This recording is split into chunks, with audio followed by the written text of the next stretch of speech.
Hello everyone, good afternoon and welcome to Gyan Sagar classes. I am C S Disha Lohana और आज की class में हम लोग देखने वाले हैं कि हमें अपने सब्जेक्ट के लिए किस तरीके से पढ़ना चाहिए और किस तरीके से आगे हमें प्रोसीड करना चाहिए। अब जिस सब्जेक्ट की हम लोग यहाँ पे बात करने वाले हैं वो हमारा सब्जेक्ट है पेपर नंबर 5। पेपर नंबर 5 है हमारा लॉ एंड एथिक्स का पेपर। ठीक है। अभी सबके दिसंबर में एग्जाम्स हैं, काफी कम टाइम बचा है, तो हमें पता है कि बहुत ज्यादा स्ट्रेस हो रहा होगा सबको। तो सबसे पहले तो आई होप सब लोगों ने एक बार प्रॉपर अच्छे से अपना सिलेबस कंप्लीट कर लिया होगा। उसके अलावा जीएससी ने हमें जो मैराथन क्लासेस हम लोगों ने प्रिपेयर की हैं आपके लिए हर एक सब्जेक्ट की, वो भी आपके पास अवेलेबल है, तो आप वो मैराथन भी जो है वो रेफर कर सकते हैं। और अभी हम यहाँ पे ये जो वीडियो लेकर आ रहे हैं जिसे हम कह रहे हैं हमारी मार्गदर्शन सीरीज, यहाँ पर भी हम लोग आपको ये बताने वाले हैं कि किस तरीके से हमें कम टाइम में प्रिपेयर करना है। देखो अभी काफी कम टाइम बचा हुआ है, ठीक है, हार्डली एक महीना भी नहीं है हमारे पास में और एग्जाम स्टार्ट होने वाले हैं। तो अभी बहुत लोगों को स्ट्रेस आ रहा होगा किस तरीके से पढ़ना चाहिए, कैसे पढ़ना चाहिए। और बहुत सारे लोगों को तो स्पेशली सीएमए में ये बात आ जाती है कि यार थ्योरी का पेपर है, चलो एकदम एंड के 2 दिन उठा लेंगे और वैसे पढ़ लेंगे, अभी पहले प्रैक्टिकल पे फोकस करते हैं। तो ये सब चीजों के बारे में अभी हम यहाँ पर बात करने वाले हैं कि किस तरीके से हमें अपना जो पेपर है उस तरीके से पढ़ना चाहिए, क्या क्या चीजें हमें बिल्कुल भी स्किप नहीं करनी है, क्या क्या चीजें हैं जो ठीक है अगर हम थोड़ा सा कम भी पढ़ते हैं तो वो हमारा काम चल जाएगा। तो बेसिकली आपका क्या प्लान होना चाहिए, किस तरीके से हमें प्रोसीड करना है, वो सब कुछ हम यहाँ पर इस वीडियो में कवर करने वाले हैं। चलो जैसा कि अभी हमने बात की कि यहाँ पे जो हम पेपर अपना कवर करने वाले हैं दैट इज अपना पेपर नंबर 5। और जो अपना पेपर 5 है वो पेपर है business laws and ethics. Basically यहाँ पे जो अपना पेपर है वो 2 सेगमेंट में डिवाइडेड है। अगर हम सब्जेक्ट के नाम के अकॉर्डिंग बात करें तो एक तो हमें पढ़ना है बिजनेस लॉ। अच्छा, हमने बहुत डिटेल में डिस्कस कर रखा है क्लास में कि लॉ क्या होता है। अब यहाँ पे बिजनेस के ऊपर जो भी लॉज एप्लीकेबल होती हैं वो पूरी सब्जेक्ट में कवर है। और इसके अलावा एथिक्स, तो एथिक्स जो होते हैं वो भी अब बिजनेस पे ऑब्वियस सी बात है कि आप लोग प्रोफेशनल्स हो तो आपको भी बहुत सारे एथिक्स आपकी लाइफ में अडॉप्ट करने पड़ेंगे प्रोफेशनल लाइफ में, और इवन जहां पर भी आप जॉब वगैरह करने जाओगे तो बिजनेस में भी बहुत सारे एथिक्स का यूज होता है। तो किस तरीके से हमें एथिक्स की इंपॉर्टेंस पढ़नी है, समझनी है, वो सब चीजें भी हमें यहाँ पे गिवन है। ठीक है, चलो अब देख लेते हैं सबसे पहले कि जो हमारा ये पेपर है वो किस तरीके से डिवाइडेड है, क्या क्या इसके सेक्शंस हैं। तो यहाँ पे अगर हम बात करें तो जो अपना पूरा पेपर है पेपर नंबर 5 वो पूरा 100 मार्क्स का पेपर है। और पूरा ही पेपर आई होप सबको ये आइडिया होगा, पूरा ही अपना 100 मार्क्स का पेपर थ्योरी है। कोई भी एस्पेक्ट इसमें ऐसा नहीं है कि प्रैक्टिकल क्वेश्चन है। तो इसीलिए जो लोग ये सोचते हैं कि ठीक है प्रैक्टिकल पढ़ के पास हो जाएंगे, थ्योरी को स्किप कर देते हैं, तो वो ये चीज बिल्कुल भी ना भूले कि पूरा 100 मार्क्स का पेपर आपका थ्योरी का ही है। तो अगर आप इसको स्किप कर दोगे तो आपके भले ही 3 सब्जेक्ट में एग्जेम्पशन भी आ जाएगी, पर फोर्थ पेपर अगर आप पास ही नहीं कर पाओगे तो ये आपको पता ही है आपका ग्रुप क्लियर हो जाएगा क्या, ग्रुप क्लियर नहीं होगा। तो इसीलिए हमें हमारा माइंडसेट क्या रखना है कि हमें ये जो पेपर यहाँ पे कवर करना है वो पूरा इंटायरली अच्छे से पढ़ के जाना है। ऐसे प्रैक्टिकल के भरोसे पे हम यहाँ पे नहीं रह सकते बिकॉज ये पूरा ही पेपर कैसा है, थ्योरी का पेपर है। चलो अपना एंटायर जो 100 मार्क्स का पेपर है वो हमारा यहाँ पे लॉ का पेपर है। अब अगर हम यहाँ पे बात करें तो जो अपना ये पेपर है वो अलग अलग सेगमेंट्स में डिवाइडेड है। यहाँ पे हमारे पास 4 सेगमेंट्स हैं एंटायर। अगर हम बात करें तो अपना फर्स्ट सेगमेंट है सेक्शन ए। सेक्शन ए हमारा किससे डील करता है, कमर्शियल लॉ से डील करता है। और ये पोर्शन कितना वेटेज कैरी करता है, 100 में से 30%, दैट इज व्हाट 30 मार्क्स का वेटेज अपना सेक्शन ए कैरी करता है यहाँ पे। देन अगर हम बात करें सेक्शन बी, सेक्शन बी हमारा क्या है यहाँ पे, इंडस्ट्रियल लॉज। इंडस्ट्रियल लॉ कितना पोर्शन कैरी करता है, 15% का पोर्शन कैरी करता है। देन अगर हम लोग यहाँ पे बात करें सेक्शन सी की, तो जो अपना सेक्शन सी है, सेक्शन सी यहाँ पे किसके बारे में बात करता है, कॉर्पोरेट लॉज के बारे में बात करता है अपना सेक्शन सी। और जो अपना कॉर्पोरेट लॉज का पोर्शन है वो पोर्शन कितने मार्क्स की वेटेज कैरी करता है, वो पोर्शन अपना 40 मार्क्स की वेटेज यहाँ पे कैरी करता है। और इसके बाद जो अपना लास्ट पोर्शन है दैट इज अपना पोर्शन नंबर डी, वो अपना वेटेज कितनी कैरी करता है, वो अपना वेटेज कैरी करता है 15 मार्क्स। तो इस तरीके से जो अपना पूरा पेपर है वो 100 मार्क्स में डिवाइडेड है। तो 4 जो हमने सेगमेंट्स देखे। अच्छा, अब बहुत सारे लोग यहाँ पे ऐसे होंगे जो सोच रहे होंगे कि यार पूरा पेपर क्यों पढ़ना है, 40 मार्क्स का तो सबका वेटेज है ही। तो ऐसा काम कर लेते हैं हम लोग, मतलब 40 मार्क्स पासिंग के लिए आपको चाहिए तो हम ऐसा ही पढ़ लेते हैं ना कि जिसमें हम पास हो जाए। तो अब बहुत सारे लोग क्या समझते हैं कि ठीक है, देखो जो अपना फर्स्ट पोर्शन है, फर्स्ट पोर्शन हमारा कौन सा है, कमर्शियल लॉज वाला। तो कमर्शियल लॉ पढ़ लो, 30 मार्क्स आपके कहाँ से आ जाएंगे, कमर्शियल लॉ से आ जाएंगे। और फिर कुछ लोग क्या सोचते हैं, अच्छा 40 मार्क्स का कॉर्पोरेट लॉज है वो पढ़ लेते हैं, तो 70 तो हमारे यहीं आ जाता है। और बहुत लोगों ने पेपर पैटर्न ऑलरेडी देख लिया होगा, तो हमें चॉइसेस मिलती हैं कि आपको 7 क्वेश्चंस गिवन है और वहाँ पे आपको 5 करना है। तो हम वो क्वेश्चन छोड़ देंगे जो अपने इंडस्ट्रियल लॉ से आ रहे हैं या फिर हमारे एथिक्स से आ रहे हैं। तो क्या ये अप्रोच सही है? क्या हम इस तरीके से सिर्फ 2 ही सेगमेंट पढ़ ले तो हमारा काम हो जाएगा? क्योंकि 70 में से 40 तो आ ही जाएंगे। तो द आंसर इज नो। ऐसी गलती बिल्कुल भी नहीं करनी है, ठीक है। अगर हम पेपर पैटर्न के बारे में बात करें तो क्या होता है वहां पे, जो आपका 7 जो क्वेश्चंस डिजाइन होते हैं। अच्छा, अगर बेसिकली हम बात करें बिगिनिंग से पेपर पैटर्न किस तरीके से आता है, तो जो आपका 25% का पोर्शन है, 25% के पोर्शन में आपके एमसीक्यूज आ जाएंगे, आपके ट्रू एंड फॉल्स आ जाएंगे, और इसके अलावा जो आपके फिलअप्स हैं, फिल इन द ब्लैंक्स, वो आ जाएंगे। तो वो पूरा आपका पोर्शन 25 मार्क्स की वेटेज कैरी करता है। और जो रिमेनिंग 75% का आपका पूरा पोर्शन है, उसमें आपको पूरा सब्जेक्टिव पेपर अटेम्प्ट करना है, राइट। और वहां पे जो आपका पेपर रहेगा, तो उसमें क्या होता है कि आपको 7 क्वेश्चंस गिवन होते हैं, ठीक है।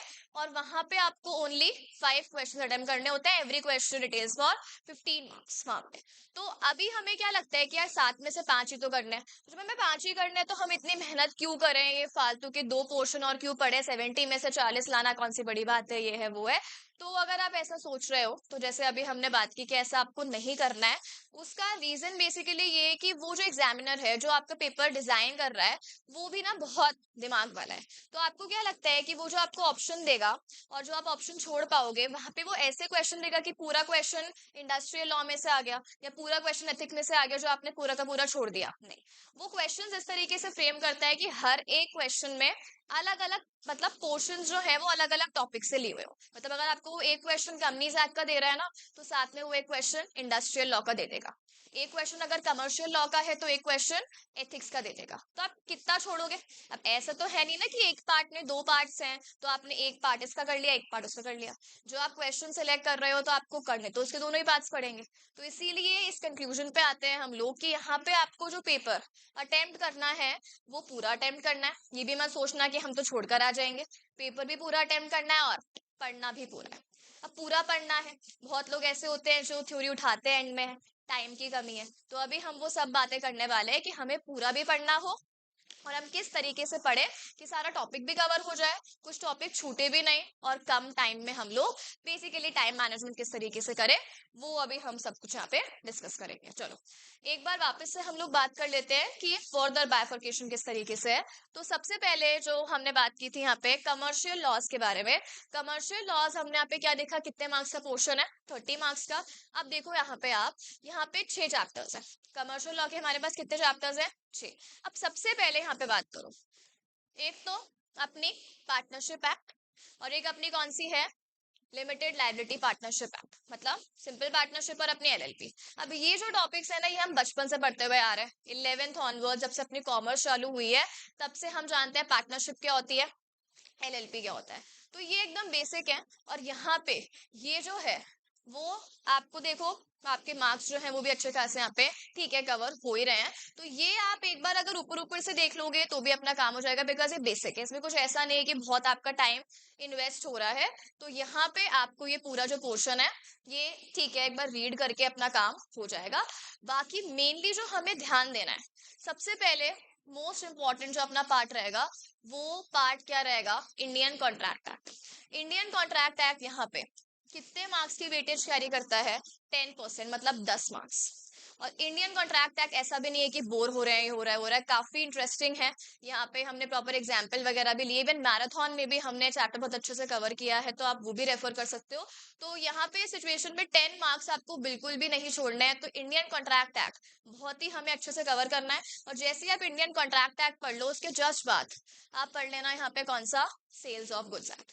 तो ये जस्ट आपको यहाँ पे कनेक्ट करते हुए दोनों टॉपिक्स पढ़ लेने हैं, तो आपके 15 मार्क्स यहाँ पे हो गए। बिकॉज ये दोनों ही जो टॉपिक्स है हमने बात की थी कि कॉन्ट्रैक्ट एक्ट में पहले गुड्स का भी पोर्शन था, फिर वो सेग्रीगेट कर दिया गया। तो कुछ कुछ टॉपिक्स यहाँ पे आपको दिखेंगे जो है तो अल्टीमेटली वो कॉन्ट्रैक्ट ही ना, तो रिलेटेड से ही है। तो यहाँ पे लैंग्वेज भी काफी ईजी है, तो आप इसके बाद में sales of goods act cover कर लेना। इसके बाद में अगर हम लोग बात करें नेगोशिएबल इंस्ट्रूमेंट एक्ट, तो यहाँ पे बेसिकली 3 ही है हमारे पास में। तो चेक वगैरह का जो सेक्शन होता है, ठीक है, क्रॉसिंग ऑफ चेक बेसिकली ये सब हो गया। तो ये भी एक बार हमने जो क्लास में टॉपिक्स कवर किए, आप उसको यहाँ पे देख लेना।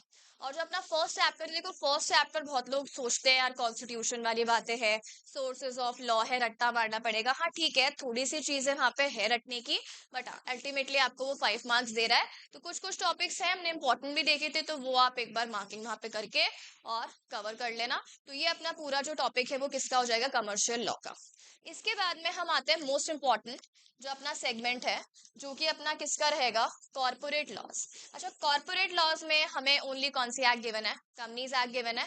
अब कंपनीज एक्ट की अगर हम बात करें तो ओल्ड सिलेबस में कंटेंट काफी कम था और न्यू सिलेबस में कंटेंट काफी ज्यादा ऐड कर दिया गया है। कुछ कुछ चीजें हटाई भी हैं, बट हाँ यहाँ पे जो कंपनीज एक्ट है वो हमें कितनी परसेंट की वेटेज है, 40। तो कंपनीज एक्ट तो जितना भी पूरा हमने क्लास में कवर किया है बिल्कुल भी स्किप नहीं करना है, सारे टॉपिक्स अटमोस्ट इंपॉर्टेंट है। और 40 मार्क्स जो है वो आपको कम लग रहे हैं क्या, इसमें से आप काफी अच्छा स्कोर कर सकते हो, तो आपको ये तो बिल्कुल भी स्किप नहीं करना चाहिए। इसके बाद में अगर हम बात करें अपने सेक्शन डी की, बिजनेस एथिक्स। देखो एथिक्स में ऐसा नहीं है कि कंटेंट बहुत ज्यादा है, 15 मार्क्स का वेटेज काफी अच्छा खासा है, पर कंटेंट काफी लिमिटेड है यहाँ पे आपका। तो यहाँ पे भी और ऐसी भी यहाँ पे बहुत सारी चीजें हैं जो अगर आप मतलब मीनिंग वगैरह हो गया या कोई आपका ऐसा टॉपिक है, तो आप मतलब अपनी खुद की लैंग्वेज में भी लिख सकते हो। जैसे ऊपर तो क्या है, लॉ है, अब लॉ को आप खुद की लैंग्वेज में प्रोविजन ही नहीं आता तो आप नहीं लिख पाओगे, बट एथिक्स में ऐसा नहीं होता। आपको अगर कंटेंट के पॉइंट्स भी याद है तो अंदर का टॉपिक आप ऑटोमेटिकली खुद से लिख सकते हो क्या, बिल्कुल ठीक है। तो एथिक्स में कंटेंट कम है और मार्क्स का वेटेज 15 मार्क्स आपको कम लगते हैं, क्या बहुत अच्छा खासा वेटेज है यहाँ पे, तो वो हमें देखना है। अगर हम लास्ट टॉपिक की बात करें जो अपना इंडस्ट्रियल लॉज है, एक्चुअली यहाँ पे 15 मार्क्स का पोर्शन है और इतने सारे हमें लॉज देखने को मिलते हैं। होल सिलेबस में आपके इससे भी ज्यादा थे। अभी यहाँ पे एक आ गया है कोड ऑन वेजेस, जो बेसिकली उसने अलग अलग लॉस को क्या कर दिया है, कंबाइन कर दिया, जैसे पेमेंट ऑफ वेजेस वगैरह हो गया, ठीक है। तो वो पहले अलग से थे अपने, अभी वो सब यहाँ पे क्या हो चुके हैं, कंबाइन हो चुके हैं। तो यहाँ पे सिचुएशन में ये एक्ट्स हमने जैसे क्लास में भी बात की थी कि पूरे पूरे एक्ट्स हमें गिवन है क्या, यहाँ पे नहीं, इतना कम वेटेज है। अगर हम देखें पूरे लेबर लॉ, तो पूरे लेबर लॉ तो वो दे नहीं सकते, यहाँ पे दिए भी नहीं है। तो बस बेसिक बेसिक कुछ बातें जो हमें देखनी है। तो आप ये वाला जो टॉपिक है ये एकदम एंड में देख लेना, क्योंकि यहाँ पे चीजें याद करने की भी बहुत सारी है, ठीक है। अब जैसे फैक्ट्रीज एक्ट वगैरह हो गया, तो वहां पे लिमिट्स बहुत सारी गिवन है, तो ये आप एकदम एंड में देख लेना। पहले आप ट्राई करो कि ये तीनों पोर्शन, सबसे पहले आप कमर्शियल और कंपनी एक्ट अच्छे से कवर कर लो, देन एथिक्स कर लेना, एंड देन फाइनली आप एंड में क्या कवर कर लेना, ये अपना इंडस्ट्रियल लॉज कवर कर लेना, करेक्ट। और वहां पर भी ये सारे जो एक्ट्स हैं बेसिक से ही हैं, एक बार आप रीड कर लोगे, थोड़ा सा लर्न कर लोगे, तो कवर हो जाएगा। चलो, अब एक बार हम इसको थोड़ा सा और डिटेल में बात करें अगर, तो चैप्टर वाइज अगर हम डिस्कस करें। अच्छा, सबसे पहले मुझे आपको एक और चीज इंपॉर्टेंट बतानी है कि आपने सब कुछ पढ़ लिया, सब कुछ आपने कवर कर लिया, लेकिन थ्योरी के पेपर्स में स्पेशली होता है कि आपको अगर सब कुछ आता भी है, पर आप एग्जाम में जाकर अगर उसको प्रेजेंट नहीं कर पाते हो तो बहुत प्रॉब्लम है। तो प्रेजेंटेशन स्किल्स बहुत ज्यादा इंपॉर्टेंट है, क्योंकि 90% जो स्टूडेंट्स होते हैं वो ध्यान नहीं देते हैं, बस ठीक है रीड कर लिया और पहुंच गए और एग्जाम दे दिया। आप देखो आपको सब कुछ आता है, पर अगर आप वो कॉपी में उसको लिख नहीं पाओगे और आपकी प्रेजेंटेशन अच्छी है, देखो उसको इतनी सारी कॉपीज चेक करनी है, तो वो ऐसा नहीं कि वो आपकी अकेली कॉपी पे ढूंढने बैठेगा कि अच्छा ये चीज यहाँ लिखी, ये चीज यहाँ लिखी है।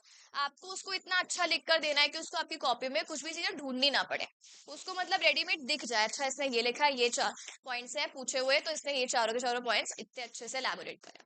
अब वो सबसे पहले हमें कैसे करना होता है, ये हम क्लास में भी बहुत बार डिस्कस कर चुके हैं कि जो भी आपके क्वेश्चन है कभी भी डायरेक्टली स्टार्ट मत करो, कि ठीक है अगर आपसे पूछा है कोई टॉपिक, जैसे अपन एथिक्स की बात करें, तो आपसे वो 7 प्रिंसिपल्स पूछ लिए, तो अब बहुत सारे लोग डायरेक्टली चालू हो जाते हैं 7 प्रिंसिपल्स लिखना। वो 7 प्रिंसिपल्स आपको डायरेक्टली नहीं लिखने हैं, सबसे पहले आपको क्या स्टार्ट करना है, थोड़ा बहुत इंट्रोडक्शन देना है कि एथिक्स होते क्या है, उसके बाद में आप स्टार्ट करो, ठीक है, कंपनी से कभी कोई भी टॉपिक आ गया, जैसे लिफ्टिंग ऑफ कॉर्पोरेट वेल आ गया, अब आप वहां पे चालू हो गए। आप पहले ये तो बताओ कि सेपरेट लीगल एंटिटी कंसेप्ट होता क्या है। और ऐसे भी नहीं है कि हम उसको बता रहे हैं पूरे एक पेज में। आपको मैक्स टू मैक्स 3 से 4 लाइन देनी है इंट्रोडक्शन की। तो उससे क्या होता है कि इम्पैक्ट पड़ता है कि हमने डायरेक्टली सर्व नहीं कर दिया। पहले स्टार्टर्स होते हैं ना, कभी भी खाने जाओ डायरेक्टली मेन कोर्स पे टूटते हो क्या, नहीं। तो वैसे इंट्रोडक्शन अपना क्या हो जाएगा, स्टार्टर्स। तो वो आपको पहले इंट्रो देना है। उसके बाद में जो भी आपका आंसर राइटिंग करोगे, आपके आंसर राइटिंग में क्या होना चाहिए, पॉइंट्स। कभी भी ट्राई करो कि इतने बड़े बड़े पैराग्राफ्स आप नहीं लिखो। आपको पैराग्राफ्स अवॉइड करना है। आप ट्राई करो जितने आप पॉइंट्स बना सको उतने आप पॉइंट्स लिखो। इसके अलावा जैसे हम कंपनीज एक्ट की बात करें या कॉन्ट्रैक्ट लॉ की भी बात करें, तो सेक्शंस गिवन होते हैं वहां पे हमें। अब देखो कुछ कुछ लोग ऐसे होते हैं कि जिनको एक एक सेक्शन बाय हार्ट हो जाता है लर्न, पर कुछ कुछ ऐसे होते हैं जिनको कंटेंट ही नहीं हो रहा सेक्शन पे, तो हम कहाँ ही जाएं। तो जिसको सेक्शंस लर्न हो जाते हैं वेल एंड गुड, बट जिसको नहीं होते हैं, आप ट्राई करो जैसे हमने क्लास में भी इंपॉर्टेंट मार्क कर रखा है कि ये सारे सेक्शंस आपको कवर करने ही है। लेकिन उसके अलावा भी जितने भी आपके सेक्शंस और भी हैं, आप ट्राई करो जितने हो जाए। जितने नहीं होते हैं आप उसको छोड़ सकते हो। और एक और चीज है, जैसे फॉर एग्जांपल अगर हमने कंपनीज एक्ट में कोई आंसर बिगिन किया कि as per section 4 of companies act, correct, तो वहां पे आप अगर कोई पॉइंट लिख रहे हो, कभी भी 1 2 3 मत डालो या ABC मत डालो। क्योंकि वहां पे वो क्या अज्यूम कर लेगा कि सेक्शन 4 का सब सेक्शन 1 कर रहे हैं हम लोग या क्लॉज कर रहे हैं। तो वो नहीं होना चाहिए, बिकॉज हम ऑब्वियस सी बात है कि हम सेक्शन तो हो नहीं रहा, हम क्लॉजेस कहाँ से याद कर लेंगे। तो इसीलिए वो वैसा अजम्पशन आ जाता है। अगर आपने इस तरीके से पॉइंट्स बना के और नंबरिंग कर दी हो, वो मत करना, आप बुलेट्स यूज कर लो, ठीक है। तो आप बुलेट्स में काम करना और पॉइंट्स बना के काम करना। इसके बाद जैसे अपने कोई भी पॉइंटर्स आते हैं, जैसे मान लो फीचर्स, किसी भी चीज के फीचर्स पूछ लिए, तो बहुत सारे लोग क्या कहते हैं, डायरेक्टली चालू हो जाएंगे कि 2 लाइन में हमने एक फीचर लिख दिया। जैसे हम कंपनी की ही बात करें, तो कंपनी का हम फीचर लें जैसे आर्टिफिशियल पर्सन, तो अभी बहुत सारे लोग डायरेक्टली क्या लिख देंगे, company is an artificial person created by law. इस तरीके से आपको आंसर नहीं करना है। पहले आप हेडिंग बनाओ आर्टिफिशियल पर्सन, उसके नीचे अंडरलाइन करो, डैश लगाओ, और उसके बाद आप अपना आंसर स्टार्ट करो। तो इससे क्या होगा कि उसको ना दिख रहा है, अच्छा हमने पॉइंट लिख दिया आर्टिफिशियल पर्सन, उसके बाद हम कंटेंट लिखेंगे। तो आपका अगर पॉइंटर्स में होगा और उसके अलावा हेडिंग्स होगी, तो इससे आपका प्रेजेंटेशन काफी इंप्रूव हो जाएगा। तो ये सारे काम हमें करने हैं, ठीक है। उसको अगर कोई भी, जैसे मान लो कोई इंपॉर्टेंट आपको बात है, जैसे हम कंक्लूजन भी लिखते हैं तो हमारा आंसर यस है या नो है, तब उसको हाईलाइट करके आओ वहां पे कि कोई इंपॉर्टेंट टर्म हमने यूज करी। जैसे कॉन्ट्रैक्ट लॉ में बहुत सारे लीगल मैक्सिम्स आते हैं, लाइक वॉइड एब इनिशियो आ गया है ना, और उबर में कॉन्फिडेंट, वो सब जो हम भी लिखते हैं, तो वो आप क्या करो, अंडरलाइन करके आओ, तो वहां पे उसको दिखना चाहिए अच्छा कि इसको ये सारे वर्ड्स पहले से आते हैं और इसने किस तरीके से उसको एग्जाम में लिखा है। अब आप ऐसे बीच में कहीं पर भी लिख दोगे, उसको तो समझ में ही नहीं आ रहा है ना कि हमने उबर में ही फिडे लिख रखा है यहाँ पे। तो वो आप उसको क्या करो, मार्किंग कर कर आओ। तो जो भी इंपॉर्टेंट पॉइंट्स हैं, मार्किंग कर कर आओ वहां पे। तो ये सारी चीजें हमें यहाँ पे ध्यान रखनी है। प्रेजेंटेशन, तो प्रेजेंटेशन इज मोस्ट इम्पॉर्टेंट हमारे थ्योरी के पेपर के लिए, तो ये बातें ध्यान रख लो। बाकी एक बार हम यहाँ पे चैप्टर वाइज भी डिस्कस कर लेते हैं। सबसे पहले अगर हम बात करें, तो जो अपना फर्स्ट चैप्टर है, introduction to law and legal system, जो हमने बात की कि इसमें बेसिक्स आते हैं कॉन्स्टिट्यूशन के, इसके अलावा सोर्सेज ऑफ लॉ, जो भी लॉ से रिलेटेड बेसिक बातें हैं, वो सारी यहाँ पे हमें गिवन है। तो ये चैप्टर बहुत लोगों को ऐसे बोरिंग सा लग सकता है। बोरिंग इसीलिए बिकॉज यहाँ पे याद करने की बहुत सारी चीजें हैं, तो है तो इसका वेटेज काफी अच्छा खासा। तो एक बार जो भी यहाँ पे चीजें हैं, गो थ्रू कर लो और ट्राई कर लो कि हमें यहाँ पे चीजें याद हो जाए। और ये जो कॉन्स्टिट्यूशन वाला चैप्टर है, ये एक बार हमें अच्छे से देख लेना है। अच्छा, इसके बाद में अगर हम बात करें इंडियन कॉन्ट्रैक्ट एक्ट, जैसा कि हमने बात किया था, ये मोस्ट इंपॉर्टेंट है। अब क्योंकि यहाँ पे कितने मार्क का पोर्शन कैरी कर रहा है, 10 मार्क्स का। तो देखो बिगनिंग तो एकदम बेसिक ही है ना, जो अपने नॉर्मल कॉन्ट्रैक्ट लॉ आती है, जो ऑल टाइप ऑफ कॉन्ट्रैक्ट्स पे एप्लीकेबल हो रहे हैं प्रोविजन। तो आपको वहां पे क्या क्या ध्यान रखना है, सबसे पहले तो बेसिक चीज है कॉन्ट्रैक्ट होता क्या है और एसेंशियल्स ऑफ वैलिड कॉन्ट्रैक्ट। तो बिगिनिंग से चलते जाओ, बस ऑफर पढ़ लिया, एक्सेप्टेंस पढ़ लिया, कंसिडरेशन पढ़ लिया, उसके बाद में लाइन से आ जाओ आगे, ये तीनों मिलके क्या बन गए, अग्रीमेंट बन गए, वो पढ़ लिया। देन कॉन्ट्रैक्ट पढ़ लिया, और फिर वैलिड, जो कॉन्ट्रैक्ट बना रहा है, मतलब एसेंशियल्स, विच इज अपना कौन सा, सेक्शन नंबर 10। ये हो गए हमें लाइन से याद। ये सब भी हमने ट्रिक करी थी एग्जाम में कि ऑफर है तो ए से स्टार्ट होगा, एक्सेप्टेंस है बी आ गया, देन डी आ गया, देन ई आ गया, इस तरीके से। तो ऐसे करके आप यहाँ पे लाइन से आ जाओ। फिर हमने ये सारा वैलिड कॉन्ट्रैक्ट पढ़ लिया। अब वैलिड कॉन्ट्रैक्ट के भी हमने कुछ कुछ यहाँ पे डिटेल में बात की थी, लाइक फ्री कंसेंट हो गया, कॉम्पिटेंट पार्टीज हो गया। तो एक एक करके स्टेप बाय स्टेप वो चलते जाओ, और एंड में अपने क्या आ जाएंगे, जो अपने स्पेशल कॉन्ट्रैक्ट्स हैं। ठीक है, तो देखो यहाँ पे अगर हम बात करें तो सबसे पहले essential elements of a contract, वही जो अभी अपन ने डिटेल में बात करी थी, ऑफर, एक्सेप्टेंस और ये सारी चीजें हमने क्लास में देख रखा है। उसके बाद में आता है वॉइड और वॉइडेबल। अच्छा, हमने वॉइड क्या होता है वो बात करी, वॉइडेबल क्या होता है, इसके अलावा वॉइड कॉन्ट्रैक्ट क्या होता है वो भी हमने बात कर रखी है। तो वो सारी चीजें, फिर कंसिडरेशन जो हमने यहाँ पे देखा था, देन लीगल, ऑब्जेक्ट आपका इलीगल होगा तो ऑब्वियस सी बात है वो कॉन्ट्रैक्ट वैलिड नहीं हो पाएगा। ठीक है, देन ई कॉन्ट्रैक्ट है, नॉर्मल कॉन्ट्रैक्ट आगे तो आजकल तो हम जानते ही हैं, ई कॉन्ट्रैक्ट्स भी बनते ही हैं। ठीक है, देन इसके अलावा यहाँ पे constraints to enforce contractual obligation, यानी यहाँ पे वही सब पार्टीज कॉम्पिटेंट टू कॉन्ट्रैक्ट है या नहीं है, फ्री कंसेंट है या नहीं है, वो सारी चीजें यहाँ पे कवर हो जाएंगी। इसके अलावा अपने यहाँ पे आ जाते हैं कोजी कॉन्ट्रैक्ट, कंटिंजेंट कोजी याद होगा आपको कौन से होते हैं, जहाँ पे बेसिकली लॉ ने लायबिलिटी यहाँ पे क्रिएट कर दी होती है, अग्रीमेंट नहीं बनता पार्टीज के बीच में। अपन ने एग्जाम्पल लिया था, किसी का वॉलेट गिर गया तो आप उठाकर उसको दे दोगे। कंटिंजेंट कॉन्ट्रैक्ट डिपेंड करते हैं फ्यूचर पे। तो ये सारे अगर आपको बेसिक बेसिक चीजें भी याद है ना, तो आप यहाँ पे कंटेंट देख सकते हो।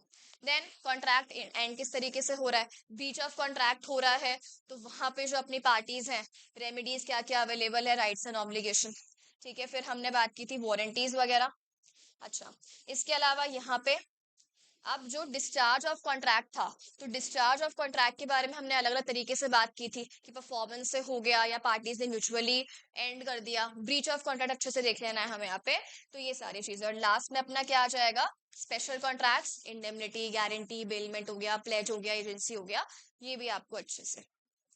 तो यहाँ पे स्पेशल कॉन्ट्रैक्ट्स काफी इंपॉर्टेंट है, ये हमें अच्छे से देखना है। असेंशियल्स ऑफ वैलिड कॉन्ट्रैक्ट, ये तो इंपॉर्टेंट है ही। डिस्चार्ज ऑफ कॉन्ट्रैक्ट में ब्रीच ऑफ कॉन्ट्रैक्ट जो हम लोग पढ़ते हैं, दैट इज वेरी इंपॉर्टेंट। तो ये सारी बातें आपको ध्यान से देखनी है। चलो, अब हम आते हैं नेक्स्ट जो अपना टॉपिक है। आप देखो यहाँ पे नेक्स्ट अपना क्या जाता है, सोगा, सेल्स ऑफ गुड्स। एकदम छोटा सा चैप्टर है, 5 मार्क की वेटेज है। तो यहाँ पे देखो सबसे पहले तो वही है बेसिकली, कंडीशंस क्या होती हैं, वही बेसिक हमने बात की थी, conditions, warranties, transfer of ownership, performance वगैरह। तो ये आप जैसे कॉन्ट्रैक्ट लॉ पढ़ो ना, उसके जस्ट बाद आप क्या पढ़ लेना, सेल्स ऑफ गुड्स एक्ट पढ़ लेना। ठीक है, तो इसकी लैंग्वेज भी काफी इजी है, एंड देन 5 मार्क की वेटेज अपना कैरी करता है, तो छोड़ना तो हमें इसमें से कुछ भी नहीं है। अनपेड सेलर और लास्ट में है ऑक्शन सेल्स। चलो, नेक्स्ट हम लोग इस पे आते हैं। नेक्स्ट अपना क्या है, नेगोशिएबल इंस्ट्रूमेंट। तो यहाँ पे ये टॉपिक काफी इंपॉर्टेंट है, क्रॉसिंग ऑफ चेक वगैरह आ जाएगा, एंडोर्समेंट वगैरह आ जाएगा। ठीक है, एक्सेप्टमेंट, असाइनमेंट, ये सारी चीजें जो है। तो नेगोशिएबल इंस्ट्रूमेंट भी कुछ कुछ चीजें यहाँ पे है याद करने की, पर अगर आप एक बार देख लोगे जो हमने इंपॉर्टेंट डिस्कस किया था, तो वहां पे आपका हो जाएगा कवर। और एक है डिसऑनर, ये भी अच्छे से देख लेना। देन तो अपने जो ये दो हैं, पार्टनरशिप और एलएलपी, इस पे हमें इतना टाइम वेस्ट नहीं करना है, बिकॉज ये हम बहुत बार बचपन में पढ़ते ही आ रहे हैं। एक बार अगर आप बेसिक ऊपर से रीड भी कर लोगे तो भी अपना काम हो जाए।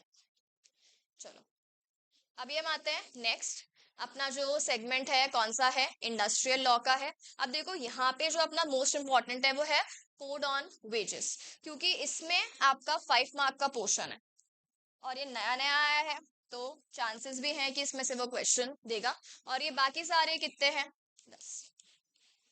ठीक है, तो आप सबसे पहले तो ट्राई करो कोड ऑन वेजेस। अगर आपको याद हो, हमने इसकी मैराथन भी कवर की थी, तो वहां पे मैंने कुछ कुछ टॉपिक्स जो थे वो मार्क करवाए थे, क्योंकि बहुत सारे लोग ऐसे बोलते हैं इतना कंफ्यूजिंग है, इतना बड़ा, इतना लेंदी है, 5 मार्क के लिए कौन पढ़े, छोड़ के जाएंगे हम लोग। तो देखो यहाँ पे छोड़कर जो लोग जाने वाले हैं, एटलीस्ट वो छोड़कर देखो, किसी भी चीज को आपको इतना कवर करना होता है कि अगर आपका क्वेश्चन आ जाए ना, तो आप कुछ ना कुछ तो लिख के आओ। देखो एक तो क्या होता है, मान लो 5 मार्क का क्वेश्चन है, आपको कुछ भी नहीं आता तो आप एकदम स्किप करके आओगे, तो आपके 5 में से कितने 0 ही है। तो वो हमें 0 नहीं चाहिए। एटलीस्ट आप इतना तो लिख कर आओ वहां पे कि आपने इंट्रोडक्शन दे दिया, या आपको एग्जैक्ट नहीं आता पर कुछ तो आता है, अटेम्प्ट भी तो कर आओगे, तो अटेम्प्ट करने का भी तो इंप्रेशन जा ही रहा है ना, कुछ तो मार्क्स वहां पर भी आएंगे। और जिसको ये लगता है कि यार एक दो नंबर से तो हमारा क्या ही हो रहा है, छोड़कर आओ, टाइम वेस्ट हो रहा है, तो किसी को लग रहा है ना कि 1 या 2 मार्क्स से क्या फर्क पड़ जाएगा, तो आप 39 मार्क्स याद कर लेना। मैंने क्लास में भी ये हर बार बोला है, बहुत सारे लोग ऐसे लगता है उनको कि यार 1 2 मार्क्स के लिए इतनी मेहनत कौन करे, इतना कौन पढ़े, तो वो जो 39 आपको अगर याद रह गए तो वो आपको एक मार्क्स की इंपॉर्टेंस वहां पे समझ में आ जाएगी। इसीलिए तो अटेम्प्ट आपको पूरा पेपर करना है 100 मार्क्स का, अपना माइंडसेट पहले से ही बना के जाओ कि हमें पूरा अटेम्प्ट करना है। अगर आप जाओगे ही ये सोच के कि 70 का अटेम्प्ट करना है, तो 60 का करके आओगे। अब ये तो तुम देखो खुद ही है ना कि उड़ता हुआ तीर हमने खुद ही ले लिया कि 60 में से हम एक्सपेक्ट कर रहे हैं 40, अरे 40 लाने क्यों है हमें। आप ऐसा एम करो ना कि आपकी एग्जाम्शन आ जाए, और ऐसा नहीं है एग्जाम्शन आती नहीं है, हम कभी सोचते ही नहीं है उसके बारे में, उस अकॉर्डिंग पढ़ते ही नहीं है, तो फिर वो वैसे भी नहीं आएगी। तो इसीलिए यहाँ पे इस तरीके से पढ़ो कि कोई भी टॉपिक आपको इतना तो आता हो कि हम क्वेश्चन स्किप नहीं कर आए या छोड़कर नहीं आए, बेसिक। तो जैसे हमने जो मैराथन में भी कवर किया, एटलीस्ट आप वो टॉपिक पढ़ के जाओ, ठीक है। इसके अलावा जो लास्ट के अपने टॉपिक्स थे, ठीक है, जैसे इंस्पेक्टर के क्या क्या पावर्स वगैरह होती हैं, तो वो सारे आप एक बार अगर पॉइंट्स पॉइंट्स भी रीड करके अपने दिमाग में एक आइडिया रख लोगे तो वो हो जाएगा। जैसे वेजेस की डेफिनेशन है, तो वो पुराने वाले से एकदम चेंज हो गई है, तो वो डेफिनेशन अच्छे से पढ़ के जानी है हमें। तो वो बेसिक बेसिक बातें आपको अच्छे से आनी चाहिए, ठीक है। और उसके बाद एंड में ये जो अपनी 4 एक्ट्स हैं, ये आप एक बार गो थ्रू कर लेना वहां पे, ओके। इसके बाद में आते हैं हम लोग next, which is most important section, जो कि हमारा क्या है, कंपनीज एक्ट। अब देखो कंपनीज एक्ट की अगर हम लोग बात करें तो सबसे ज्यादा फोकस आपको यही रखना है, बिकॉज ये 40 मार्क्स का है। और आप ट्राई करो कि इसमें से कोई भी क्वेश्चन ऐसा नहीं होना चाहिए जो आपको नहीं आता हो। मतलब हमें कंपनीज एक्ट में से तो कोई टॉपिक छोड़ना ही नहीं है, स्कोप ही नहीं छोड़ना है कि ये हमसे मिस हो गया, करेक्ट। तो यहाँ पे अगर हम लोग बात करें कंपनीज एक्ट में, तो सबसे पहले हमें बात करनी है इंट्रोडक्शन की। तो वो सारे 2 3 चैप्टर्स आपके इंट्रो के आ जाएंगे, एमओए आर्टिकल्स, ये सब बेसिक बेसिक चीजें। उसके बाद में जो आपका चैप्टर है डायरेक्टर्स, मोस्ट इंपॉर्टेंट, अच्छे से पढ़ना। जनरल मीटिंग्स चैप्टर काफी छोटा सा ही है, और ये हमने अच्छे से कवर किया था, इवन मैराथन में भी कवर किया था, तो वो आप देख लेना। और इसके अलावा एक शेयर कैपिटल, शेयर कैपिटल वाला चैप्टर अच्छे से करना है। मतलब करना तो सब कुछ ही है, पर मेन जो मैं बता रही हूँ इंपॉर्टेंट, इनमें से तो क्वेश्चन जो है वो बनते ही हैं, तो इसको बिल्कुल भी स्किप नहीं करना है, ठीक है। तो ये आप देख लोगे यहाँ पे। इसके बाद में अगर हम आते हैं हमारे लास्ट पोर्शन पे, तो अपना लास्ट पोर्शन क्या है, एथिक्स है। तो बेसिकली एथिक्स में आपका जो सेगमेंट है वो बहुत ही मतलब लिमिटेड ही कंटेंट है, जैसे अपन ने बिगिनिंग में बात कर ली थी। तो वो आपको एक बार देखना है, मतलब इतना अगेन आपने अगर देख लिया तो आप उसको अपनी लैंग्वेज में भी लिख कर आ सकते हो। तो अगेन यहाँ पे रीडिंग करने से भी हो जाएगा, तो वो मेन मेन कुछ टॉपिक्स हैं जो आप कवर करके जा। तो इस तरीके से अगर आप देखोगे और प्रेजेंटेशन पे फोकस करोगे, जो आपने ध्यान रखना है, तो आपको कोई प्रॉब्लम नहीं आएगी। तो अगर हम बात करें कुछ इंपॉर्टेंट पॉइंटर्स की, प्रेजेंटेशन पेपर पूरा अटेम्प्ट करना है, इंट्रोडक्शन भी लिखना है, और इसके अलावा जो भी आप कंटेंट देख रहे हो, सीक्वेंस आप वही देख लो कि पहले कंपनीज एक्ट और कॉन्ट्रैक्ट अच्छे से कवर कर लो, देन आप करना आपका एथिक्स, एंड देन फाइनली आप जो इंडस्ट्रियल लॉज है वो देख लेना। ये सारी चीजें हमें यहाँ पे ध्यान रखनी है, ठीक है। सो अगर आप इस स्ट्रैटेजी से करते हो, और वही कोई भी टॉपिक ऐसा मत छोड़ो कि आपको कुछ भी नहीं आता हो, इतना तो पढ़ के जाओ कि अगर कुछ नहीं आता है फिर भी हम इंट्रो वगैरह या कुछ तो लिखकर अटेम्प्ट तो एटलीस्ट करके आ सके, ठीक है। सो इस पैटर्न से पढ़ो, मैराथन वीडियोस वो सब भी अवेलेबल हैं, वो देख लो, कोई आपको यहाँ पे प्रॉब्लम नहीं आएगी। Okay, thank you everyone and best of luck for your exams.